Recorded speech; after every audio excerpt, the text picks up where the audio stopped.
એક નર્મદાની માયનોર કેનાલમાં પડ્યું ગાબડું। સાંતલપુર તાલુકા વિસ્તારમાં વધુ એક નર્મદાની માયનોર કેનાલમાં પડ્યું ગાબડું। બાવેડા ગામે પસાર થતી માયનોર કેનાલમાં ગાબડું પડતા ખેતરોમાં ભરાયા પાણી। જીરું વાવેલું ખેતરમાં પાણી ભરાતા ખેડૂતોને થયું આર્થિક નુકસાન। પાણી ભરેલ ખેતરમાં ઉભા રહી આહિર મહાદેવભાઈ નામના ખેડૂતે નર્મદાના અધિકારીઓ સામે ઠાલવ્યો રોષ।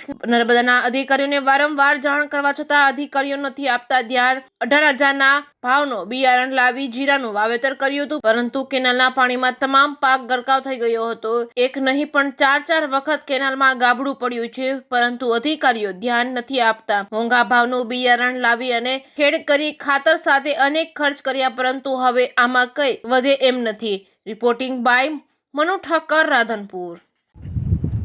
18,000નો બીજ વાળો લઈને આવ્યો જીરાનો, મણના 18,000 ડીએપી નાખ્યા, ખાતર નાખ્યા, ટ્રેક્ટરના ખર્ચા થયા, અને મારા બેટે આ 4મી વારનું 4થી વારનું ભરી નાખ્યું ખેતર।